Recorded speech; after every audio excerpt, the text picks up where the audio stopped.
कि हमारा 3 अप्रैल का सेकंड शिफ्ट भी कंप्लीट हो चुका है। हमारे पास मेमोरी बेस्ड क्वेश्चन है, चलिए उन क्वेश्चन को हम सॉल्व करते हैं। तो हमारे पास जो पहला क्वेश्चन है, limit x tends to 0 tan x upon x की पावर 1 अपॉन एक्स स्क्वायर, यानी कि अगर इसको हम 0 की तरफ टेंड करा रहे हैं तो ये लिमिट का इजी से क्वेश्चन है, तो मैं 96 एलएनपी की वैल्यू पता करनी है। अगर इसको हम 0 की तरफ टेंड कराएंगे तो ये हमारा तो पूरा 1 की तरफ जा रहा है और ये इन्फिनिटी की तरफ, यानी कि हमारा 1 की पावर इन्फिनिटी का फॉर्म बनना है। तो चुपचाप हम अपना वही फॉर्म लगा देंगे, यानी कि क्या, e की power limit x tends to 0 1 upon x square tan x by x minus 1, यानी कि ये हम अपना इसको लिख सकते हैं। अगर 1 की पावर इन्फिनिटी में जा रहा है इस फॉर्मेट में, इसको लिख सकते हैं। अब इसको चुपचाप क्या लॉपिटल रूल लगा देंगे, क्या हो जाएगा 1 अपॉन एक्स स्क्वायर, तो भाई अंदर चला जाएगा, क्या हो जाएगा tan x by x square, okay, और ये माइनस का x इधर था, ठीक है, ये हमारा हो जाएगा। अब चुपचाप हमें करना क्या है, लॉपिटल रूल लगाना है, ओके। तो e limit x tends to 0 tan x का क्या हो जाएगा सेक स्क्वायर x का -1, ये हो जाएगा 3x स्क्वायर, ओके। अब सुनो, अब और इसको करना क्या है, तो e की पावर 1/3 इसको हम बाहर लिख सकते हैं, 1/3 बाहर, ओके। और सेक स्क्वायर -1 क्या हो जाएगा, ये हो जाएगा tan स्क्वायर x और नीचे x स्क्वायर x, और यहाँ पे ये लिमिट x टेंड्स टू 0 थी ही, ठीक है। तो अगर ये देखो tan x अपॉन x क्या होता है, 1 होता है ना, अगर लिमिट x टेंड्स टू 0 होती है, ओके। तो ये चुपचाप हमारा क्या आ जाएगा, e की पावर 1/3 इसका आंसर होगा। लेकिन आंसर ये नहीं, हमें पूछा क्या गया है 96 LNP की वैल्यू, ओके, यानी कि 96 LNP, और p की वैल्यू हमारी कितनी है 96 ln 1/3, ओके। तो ये 1/3 आगे आ जाएगा 96 इंटू 1/3, तो ये हमारा क्या हो जाएगा, ओके। तो ये हमारा क्या होने वाला है कि 96 और 3 और 3 जा 32, यानी 32 इसका राइट आंसर होगा। ऑप्शन जो है शायद ऑप्शन ये गलत है, इनको छोड़ो, आंसर यही सही है, यानी कि 32 इसका आंसर आने वाला है। अगला क्वेश्चन देखते हैं। अगला क्वेश्चन हमारा क्या है, फिजिक्स है, the ratio of the intensities of to coherent sources is 1:9 and the ratio of the maximum and minimum intensities, यानी कि हमें देखो दो इंटेंसिटी दे रखी है, तो हमें मैक्सिमम मिनिमम निकालना है, यानी कि I1 हमारे पास गिवन है 1, I2 गिवन है हमारे पास 9, और हमें निकालना क्या रेशियो मैक्सिमम एंड मिनिमम, यानी कि I1 root plus I2 root square upon root I1 minus root I2 का होल स्क्वायर। देखो इसमें होना करना क्या है, ये ऐसा सीन है ना कि मैक्सिमम जो हमारा होता है रूट I1 प्लस I2 होता है होल स्क्वायर, मिनिमम इतना होता है। तो ऐसा करेंगे क्या, इसको टोटल होल स्क्वायर हो जाएगा। तो ऐसा करते हैं, ऊपर से हम लोग क्या रूट I1 कॉमन ले लेते हैं। रूट I1 अगर हम लोगों ने कॉमन निकाल लिया तो यहाँ पे क्या बचेगा, और यहाँ पे बचेगा 1 minus root I2 by I1, ये बचेगा ना। और नीचे से हम लोग I2 कॉमन ले लेते हैं, और नहीं I1 नीचे से भी हम, हाँ नीचे से भी I1 कॉमन लेते हैं, I1 कॉमन निकाल लें, अपने मन की बात है, कोई भी निकाल लें भाई। ये है 1 minus root I2 by I1, okay, इसका होल स्क्वायर। ये I1 तो कट जाएगा। अभी तक हमारे पास बचा क्या क्या, 1 minus root I2 by I1 upon 1 minus क्या लिखा है 1 माइनस I2 बाई I1, ठीक है। और हमारे पास देखो the ratio of intensity of to coherent sources का 1:9 रेशियो दिया गया है, यानी I1 अपॉन I2 का रेशियो 1:9 गिवन है, ठीक है, 1:9 ये गिवन है। लेकिन यहाँ पे I2 बाई I1 है तो इसको कर लेंगे, ओके। ये यहाँ पे होल स्क्वायर तो लगा ही रहेगा, तो रहेगा 1 माइनस ये हो जाएगा क्या, ये √9 हो जाएगा, और नहीं ऊपर प्लस था यार, हाँ ऊपर प्लस था, ध्यान रखना, 1 प्लस √9 और 1 माइनस √9 का होल स्क्वायर। तो ये हमारा कितना हो जाएगा 1 प्लस, यानी ये 3 हो जाएगा 4, यानी ये हो जाएगा 16, और नीचे क्या हो जाएगा, ये 2 रहेगा, ये 3 हो जाएगा, तो यहाँ पर 2 हो जाएगा, तो ये हो जाएगा 4:1 ये इसका आंसर हो जाएगा। यानी इसका आंसर क्या होने वाला है, हमारा फोर्थ ऑप्शन जो है, जो कि 4:1 इसका आंसर होने वाला है, ओके। देखते हैं यार हम अपना फोर्थ क्वेश्चन है, find out the magnitude of the work done in the process ABCD. Oh sorry, यहाँ पे प्रोसेस एबीसीडी यहाँ पे गिवन नहीं है, तो क्वेश्चन थोड़ा हाफ है, तो इसको छोड़ के अगला क्वेश्चन सॉल्व करते हैं। और let a circle C with the radius R passing through the 4 distinct point this such that k doesn't equal to 0 and इसकी वैल्यू हमें पता करनी है। तो देखो अब हमें कुछ नहीं करना है, अब हमें सिंपली अपनी सर्कल की इक्वेशन में अपना जनरल फॉर्म लिख लेंगे। जनरल फॉर्म हमारा होता है क्या है, x square plus y square plus 2gx प्लस 2fy plus C is equal to 0, okay, ये हो गया। अब हमें 4 पॉइंट में पहले हम इसको 0 को पुट कर 0 जब पुट करेंगे ना, तो हमारे पास सी की वैल्यू इक्वल टू 0 आ जाएगी, क्योंकि ये सारा टर्म तो 0 ही हो जाएगा। फिर दोबारा हम k+3 के पुट करेंगे, जब सेम हम k+3 के पुट करेंगे ना, तो हमारी जो इक्वेशन बनने वाली है ना, k+3 पुट करने के बाद k+3 के जब पुट करेंगे तो हमारे पास इक्वेशन जो बनने वाली है g+3f इक्वल टू -5k। ये कैसे आएगी, कुछ नहीं करना आपको, x की जगह आपको k की वैल्यू x की जगह आपको k रखना है एंड y की जगह आपको 3k रखना है, ओके। तो g+3f ये इक्वेशन बन जाएगी। अब हमारा तीसरा पॉइंट है ना, तीसरा पॉइंट क्या बोलते हैं 2,3, इसको भी हमें पुट करते हैं।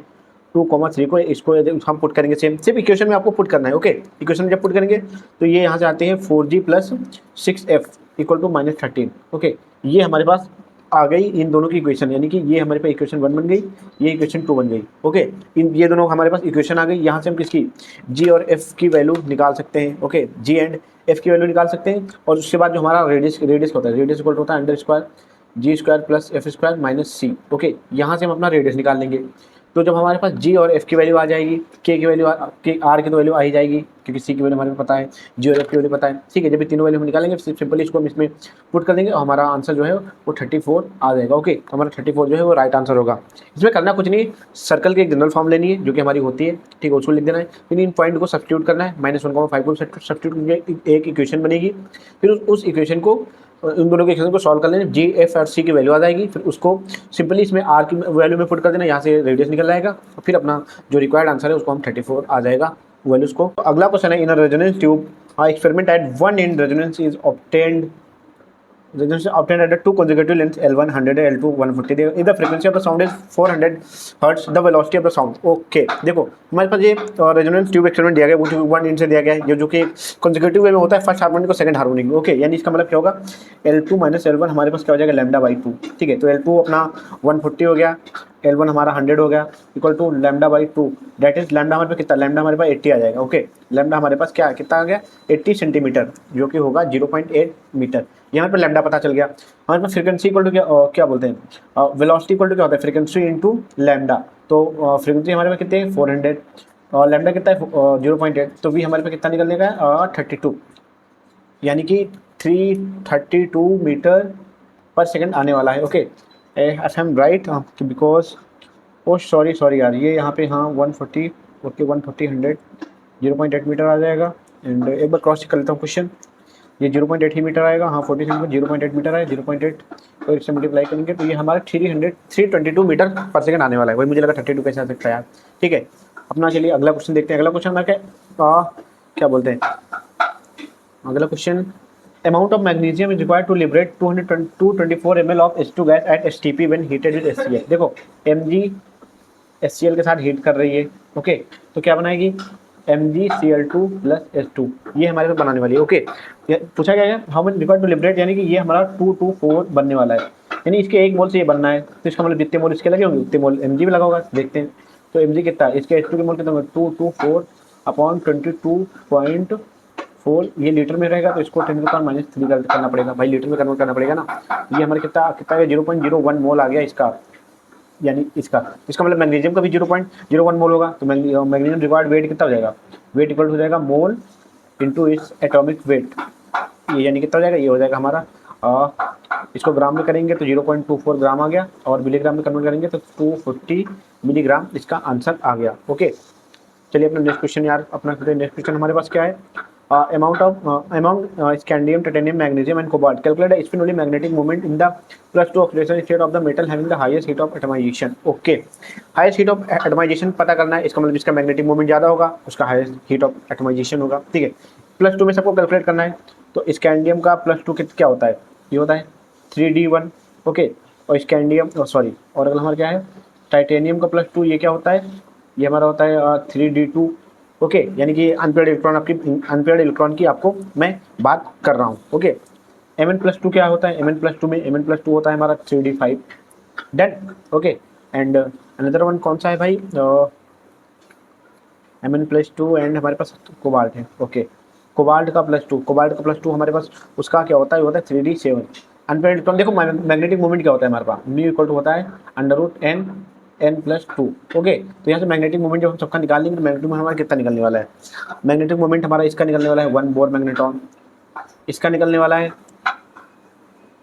1 मैग्नेट्रॉन निकलने वाला है, इसका निकलने वाला है हमारे पास √8 2.83, और हमारे इसका निकलने वाला है √35 that is 5.92 bore magnetron. Okay, and इसका म्यू हमारे पास जो निकलने वाला है वो है √63, यानी कि 7.94 बोर मैग्नेट्रॉन। ओके, अब हमारे पास यहाँ पता करना है सबसे हाईएस्ट का है कोबाल्ट का, हाईएस्ट है कोबाल्ट का, मैग्नीशियम का है 5.92। ओके, मैग्नीशियम का हाईएस्ट मैग्नेटिक मोमेंट इसका हो जाएगा, यहाँ पे हो जाएगा कोबाल्ट का, यानी कोबाल्ट का ही हाईएस्ट हीट ऑफ एटमाइजेशन होगा। लेकिन यहाँ पे पूछा क्वेश्चन में कुछ अजीब सा पूछा गया है, which of the following have the highest heat of atomisation, यानी कि 5.9 है जिसका हाईएस्ट, तो उसका हीट ऑफ यानी कि तो फिर इसका मैग्नीज आंसर हो जाएगा। लेकिन होना तो भाई कोबाल्ट का 7.94 होना चाहिए, क्योंकि कोबाल्ट का इतना आ रहा है। ओके, नेक्स्ट क्वेश्चन हम देखते हैं जो कि आई इक्वल टू 0 से पाई 4 cos square x plus sine square x upon 8x dx, जिसका हमको इंटीग्रेशन पता करना है। देखो यार इसमें इजी से क्वेश्चन, इसमें अपनी प्रॉपर्टी लगा के हम इसको पहले इसको हम सेपरेट कर लेते हैं ना अपनी एक जगह, 4 cos square x upon 8x, इसको सेपरेट कर लेंगे अपना 4 cos square x upon 8x plus into D x plus sine square x upon 8x into dx, यानी इसको हम पहले सेपरेट कर लेंगे, फिर सिंपली इन दोनों को हम सॉल्व कर सकते हैं, बाई पार्ट लगा लिया, कुछ भी लगा लिया, मतलब बाई पार्ट से हम, मुझे लगता है इजी हो जाएगा। ठीक है, बाई पार्ट लगा लेंगे अगर तो आराम से सॉल्व क्वेश्चन हो सकता है। cos स्क्वायर एक्स और एक्स का cos स्क्वायर एक का हमें फॉर्मूला पता ही होता है, तो इसका आंसर जब हम सॉल्व करेंगे तो हमारा आई इक्वल टू 2 πr² आ जाएगा। अगला क्वेश्चन हमारा क्या है, the distance of the point this from the line this along the line. Oh sorry, question आप ही है क्योंकि उसमें कोई दूसरी लाइन के अलॉन्ग मतलब निकालना है, आप इजीली से उसको निकाल सकते हैं, मतलब दोनों का इंटरसेक्शन निकाल के एक कॉमन पॉइंट ले लेंगे वहाँ पे, फिर आराम से हो जाएगा। अगला क्वेश्चन क्या है, द रेशियो हाउस। ओके, ये तो हम ऑलरेडी हम डन कर चुके हैं इससे पहले, आई थिंक तीसरा या चौथा क्वेश्चन था। अगला क्वेश्चन केमिस्ट्री का है जो कि है स्टेटमेंट 1 क्या है, hyperconjugation is not permanent. Statement 1 इसमें जो है hyperconjugation is not a permanent effect. Oh so ये तो गलत है भाई, हाइपर कंजुगेशन एक परमानेंट इफेक्ट है।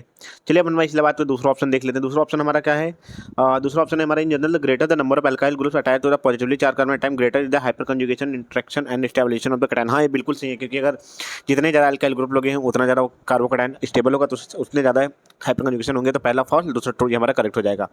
अगला क्वेश्चन हमारे पास क्या है, at 715 mm pressure 300 kelvin volume of N2 evolved was 80 ml by a 0.4 gas gram sample of organic compound. Find the percentage of nitrogen in the organic compound given aqueous tension at 300 Kelvin equal to 15 mm। देखो ये question बहुत ही easy सा है, मैं पहले पूरा data लिख लेता हूँ और आपको बताते चलता हूँ। देखो इसमें केवल एक्वस टेंशन जो हमारे पास दिया गया है ना, इसको केवल हमारे प्रेशर में से सब्ट्रैक्ट करना पड़ेगा, यानी जो भी हमारा प्रेशर है ना उसमें से 300 केल्विन जो एक्वस टेंशन है इसको माइनस करेंगे, तभी हमारा सिर्फ गैस का प्रेशर बचेगा, क्योंकि पीवी इक्वल टू एनआरटी जो हमारा लगता है ना, वो सिर्फ और सिर्फ हमें केवल गैस के लिए लगता है, ना कि उस एक्वस टेंशन जो है तो वो उसकी वाटर की गैस अलग हो जाएगी। इसीलिए हम केवल इसमें जो हमारा मेन प्रेशर निकालेंगे ना, उस प्रेशर के लिए हम जो कि ये हम लिख रहे हैं ना, aqueous tension equal to 15 mmHg है, नहीं mmHg आप मान लीजिए, ठीक है।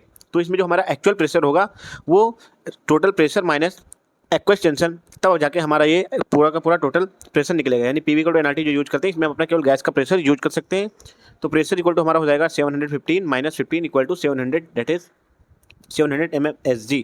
आप चलो अपना फाइंड करते हैं यार, पीवी इक्वल टू एनआरटी से 700 इंटू वैल्यूम हमारा कितना है 0.018 लीटर हो जाएगा। उसको अगर हम मिलीलीटर कन्वर्ट करेंगे, एन तो हमें पता करना है, और आर हमारा वही 0.0821 हो गया, ठीक है। और टेम्परेचर हमारा 300 केल्विन।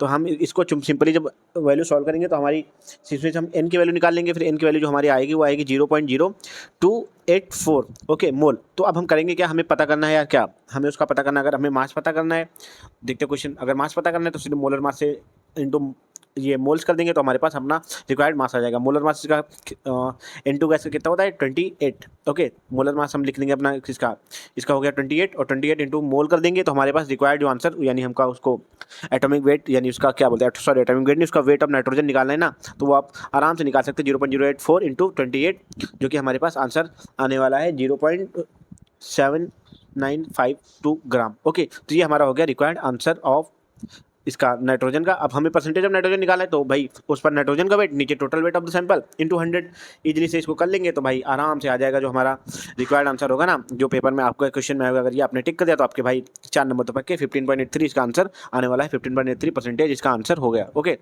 अगला क्वेश्चन देखते हैं, फैट सोल्यूबल विटामिन इज। देखो फैट सोल्यूबल विटामिन और वाटर सोल्यूबल विटामिन होते हैं, तो हमारे जो फैट सोल्यूबल विटामिन होते हैं वो मैंने आपको याद करना है एडेक के हिसाब से, ADEK, यानी ये जो विटामिन है ये हमारे फैट सोल्यूबल है, तो विटामिन के इसका हमारा राइट आंसर हो जाएगा ओके। अपना अगला क्वेश्चन देखते हैं जो कि है, let y equal to fx be the solution of the differential equation dy by dx plus 3y tan square x plus 3y equal to sec square x such that f0 equal to e cube by 3 plus 1 then f pi by 4 is equal to okay. यानी differential equation जो हमारे पास given है इसको हम एक बार लिख लेते हैं, dy by dx plus 3 tan square x plus 3y equal to sec square x। ये कोई टफ क्वेश्चन नहीं, इसको देखने में थोड़ा वो लगता है, इसको जब हम अरेंज कर लेंगे ना तो ये हमारा पास बिल्कुल भी ईजी सभी इसका फॉर्मेट बन जाने वाला है।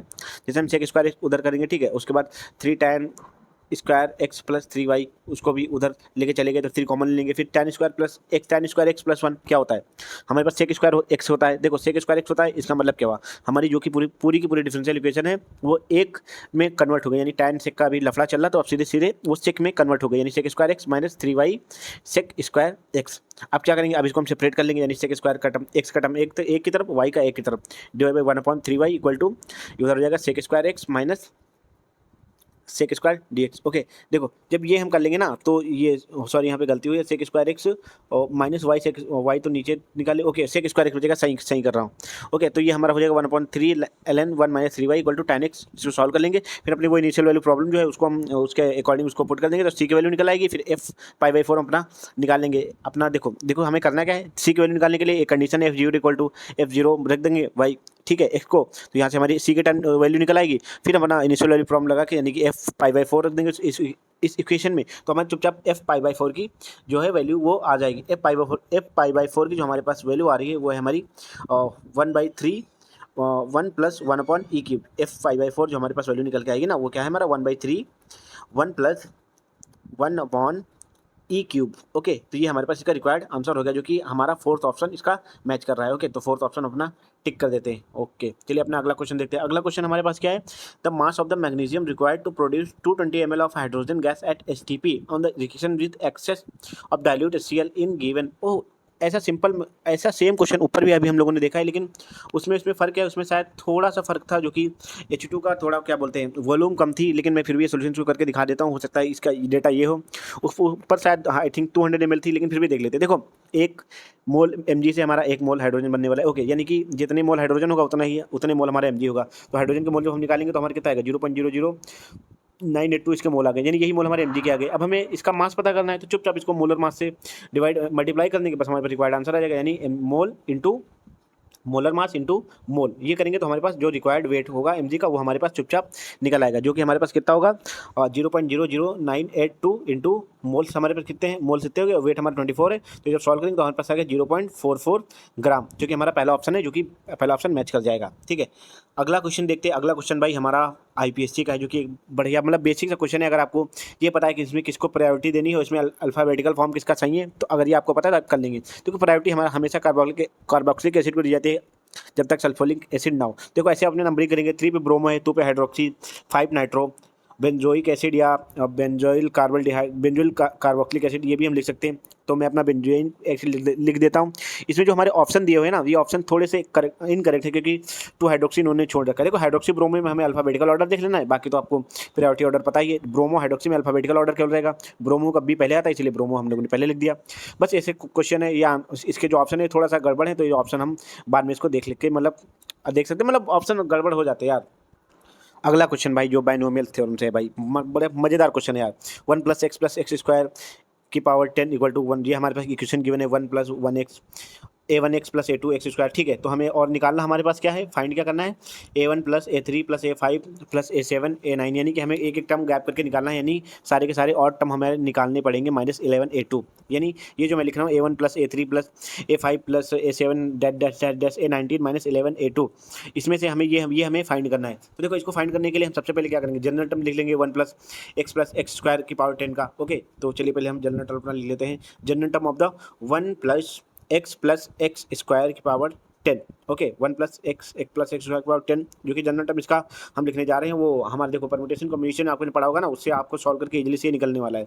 क्या होगा, 10ck, okay 10ck xk, okay plus 10ck + 1 xk + 1, okay ऐसे ही 10ck + 2 xk + 2, ओके ये हमारी जनरल टर्म निकल जाएगी। फिर इन दोनों को सॉल्व करके हम अपने कोफिशिएंट निकालेंगे a1 × a3, फिर चुपचाप इसकी वैल्यूज़ को पुट कर देंगे और हमने अपना आंसर आ जाएगा। तो मैं आपको इसका आंसर बता देता हूँ, ये आप लोग खुद के लिए होमवर्क बना ले, इसको सॉल्व कर ले। जो इसका आंसर हमारा आने वाला है वो आई थिंक मैंने सॉल्व किया है, तो उसका आंसर आ रहा है हमारे पास 20। हाँ यस, इसका आंसर हमारे पास आने वाला है 20। आप मतलब एक बार सॉल्व करके बताइएगा कमेंट बॉक्स में। ओके, तो इसका आंसर आने वाला है 20। तो चलिए अपना हम अब इसके बाद अपना लास्ट क्वेश्चन देखते हैं, जो मुझे मेमोरी बेस में मिला है, जो कि क्वेश्चन नंबर 20 देखते क्या है। ओ क्या है, इंटीग्रल 0 से pi 8x/4 cos² x + sin² x dx is equal to. देखो इस क्वेश्चन में हमारे मेन टारगेट, देखो अगर ऊपर x ना होता तो हम चुपचाप इसको क्या बोलते हैं cos से डिवाइड करके tan में कन्वर्ट कर लेंगे, tan में कन्वर्ट करके फिर tan और sec में कन्वर्ट कर देते, फिर tan को t मान के उसका क्या बोलते हैं, उसको t मान लेते तो dx का sec स्क्वायर आ जाता, फिर आराम से इसका ये एलिमिनेट हो जाता। ओके, तो इसमें से हम थोड़ा जो 8 को अपना कॉमन बाहर ले लेंगे, फिर इसमें अपनी किंग्स प्रॉपर्टी लगा के हम x को गायब कर देंगे, यानी फिर x को गायब करने के लिए हमें क्या जोड़ना पड़ेगा, x की जगह क्या लिखना पड़ेगा, 0 plus pi. Okay, 8 into 0 plus pi by 2। Okay, pi by 2 ये हो गया। फिर integration 1/4 cos square plus sine square x. अब देखो, अब हमारे पास x का कोई झमेला नहीं बचा। अब चुपचाप हम करेंगे क्या, इसको cos से डिवाइड कर लेंगे, फिर tan और sec में इसको कन्वर्ट कर देंगे। ओके, तो ये हमारे पास यहाँ पे क्या बचेगा, ये यहाँ पे हमारे पास बचेगा 8 इंटू, सॉरी ये जीरो के आगे ब्रैकेट लगाए यार, ऐसा ना करना है, जीरो को मल्टीप्लाई करके उसको जीरो कर देना। ये हमारे पास आएगा 4 पाई इंटीग्रेशन इंटीग्रेशन जीरो से pi sec square x upon 4 plus sine square x. मतलब इसको हमने कॉस से डिवाइड कर दिया, तो ये जैसे नीचे ये कॉस की जगह 1 हो जाएगा, साइन अपॉन क्या हो जाता है 10 हो जाता है, और एक ऊपर कॉस चला जाएगा तो सेक स्क्वायर एक्स हो जाएगा। ठीक है, तो 4 पाई क्या हो जाएगा, 4 pi integration sec square x upon 4 plus 10 square x. इसकी जो लिमिट क्या होगी, लिमिट हमारी 0 से पाई है, फिर एक बार इसको लिमिट को अगर हाफ करना है तो भाई 2 से मल्टीप्लाई करना पड़ जाएगा। अगर लिमिट हाफ कर देंगे, मतलब आपको पता है कैसे हाफ की जाती है, प्रॉपर्टी लगा के। ठीक है, तो 8 पाई 0 से pi sec square x upon 4 plus 10 square x. अब यहाँ पे हम tan को क्या मान लेंगे, tan को t मान लेंगे, फिर ऊपर dx चला जाएगा तो 1 dx ऊपर सेक स्क्वायर एक्स हो जाएगा, तो sec square dx equal to dt हो जाएगा। ये 4 प्लस टी नीचे 4 प्लस टी स्क्वायर हो जाएगा, तो 1/4 प्लस टी स्क्वायर, ये बढ़िया टर्म बन गई। इसको हम सॉल्व कर लेंगे तो इसका इंटीग्रेशन हमारा 2 पाई स्क्वायर आने वाला।